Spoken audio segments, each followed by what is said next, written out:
There are so many opportunities out here for you guys, and it's not only about teaching. The only reason I talk about teaching, it's because it's something that's readily available. It's something that you almost always gonna get. Bali and Thailand are thinking of giving digital nomads a digital nomad work permit. On that note, can someone please import avocados, because we are suffering? Oh, I talk too much, guys, sometimes. Anyways, hi, thank you so much for coming back. If you're new here, karibu sana, and please do consider hitting that subscribe button. Now, today's video is related to working in Thailand. I'm going to be answering a question that someone asked me. Actually, quite a number of you have asked me this question, and the question is, are there any other professions for foreigners in Thailand apart from teaching? Because I talk a lot about teaching in this channel because that's what I do. And the simple answer is yes, right? And so if this is something that you're curious about or something that you're keen to hear about, then stick to the end of the video, all right? My name is Nancy Obonyo. I currently live and work in Thailand, and this is what my channel is about. Now, I've got this question, as I said, I've got this question more than 3 times, yeah? And someone did ask me if they can be something else aside from a teacher, because that's not what they did. And the simple answer is yes, you can. You know, you can be an engineer, you can be an architect, you can be a doctor, you can be a nurse, you can be anything you want, but chances of you being that are very small. Okay, it becomes really, really competitive. All right. So the number one thing you can do is you can work with an MNC, you know, a multinational organization, and most of the time you find that foreigners that work with these multinational organizations they occupy managerial posts, and you find that most of the time they've been transferred from the parent country to like a subsidiary. Okay, so it's really hard for you to apply for that kind of job here and get it. That's not to say that chances of you getting that job is 0. It's not. It's just like very slim, because you realize that if it's not a job that's of a managerial position, then you're going to be competing with a local. All right. Now you tell me, if a foreigner and a local applies for the same job, who's most likely to get the job? Who's most likely? I think it's the local, because first of all, they might need someone with the local knowledge, with someone with the language, someone who speaks the local language, you know, someone who knows the place better. And so you might have experience in all of that, but chances are they might want to take the local. All right. Again, that's not to say that you will not be employed, but chances are very, very small. Right, so you could work with those people. Like I know like a guy who got a job with the UN while they're here. So you can try your luck, you know, apply for a job at UN. Agoda is always always advertising jobs and things like that. So you can definitely try. As I said, the chances are going to be really small, but that's not to say they're not there altogether. Right. The other thing that's related to multinational organizations is you can work in the hospitality industry, and you find that most hotels and restaurants on here, they're managed by foreigners. Yeah, and you've realized that some of these foreigners were once teachers and people like that. So unajua hao wazungu saa zingine hata hawahitaji experience, but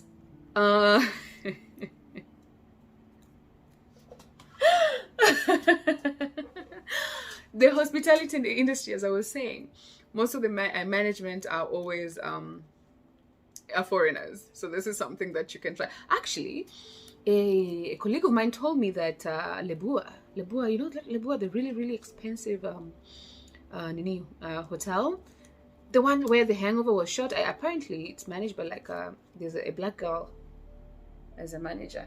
I was like, more gal. How? Teach us your ways. But anyways, that's also another job that you can apply for. The other job you can do is act as a model. You can be a model or an actor. I told you guys this in my previous video. What's happening? Let me sip tea. Okay. I told you guys this in my previous video that you can be an actor or a model. Okay, and I did say that you don't have to be an actor. Well, you don't have to be an actor. You just like need to know how to act. And also you don't have to be a model really. Now, say for example, they're looking for someone, like if you're working in a foreign country, yes, and they're looking for a foreigner and there's not so many options. So they kind of like go with what they can get. They're gonna like go with what they can get. Say for example, they want a black girl who can speak French. I don't know, something like that. And there are not too many of black girls here who like can speak. Well, they kind of are. But you get my point, no? You get my point. So you can be an actor or you can be a model. But as I said in my previous video, please do check all the legal matters. Because also, again, as I mentioned in that video, that being an actor or a model requires you to have a work permit. Oh, I talk too much, guys, sometimes. Anyways, the other job you can do is you can work as a digital nomad. Okay? As I said, too many opportunities out here. Too many opportunities for digital nomads, you know.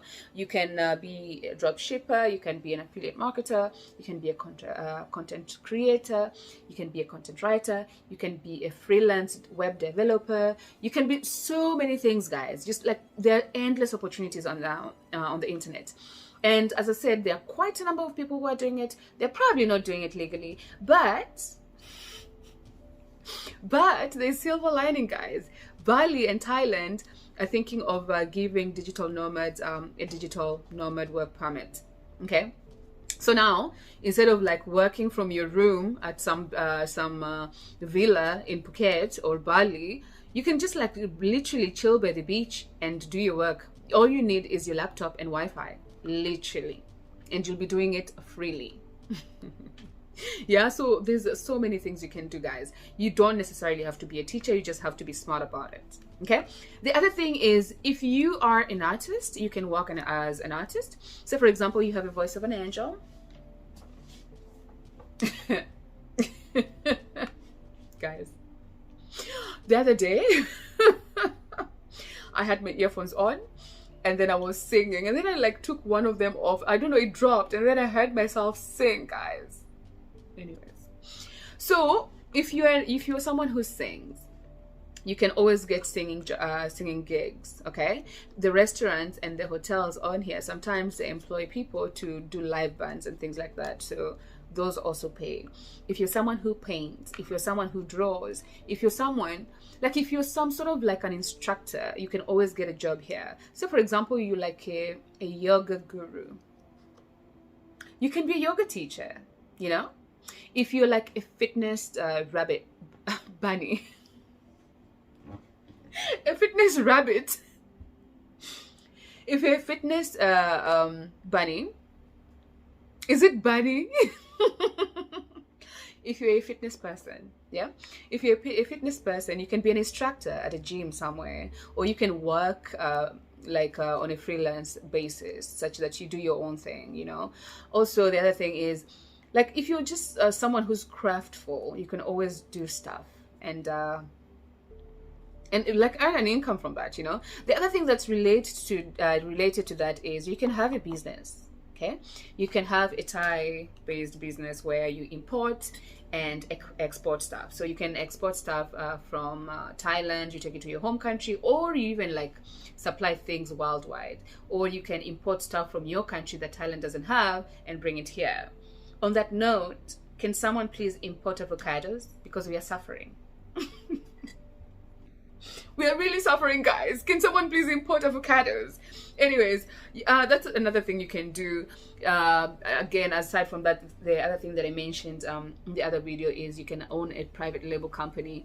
All you need to do is just like do it legally. Yeah. So there are so many opportunities out here for you guys, and it's not only about teaching. The only reason I talk about teaching, it's because it's something that's readily available. It's something that you're almost always gonna get. You're almost always gonna get a teaching job, but the other jobs are really not a guarantee. All right. So, anyways, that's that. I hope you found this helpful. If you did, please give this video a thumbs up, and do subscribe, and I'll see you guys next time. All right, thank you so much for coming, and bye bye for now.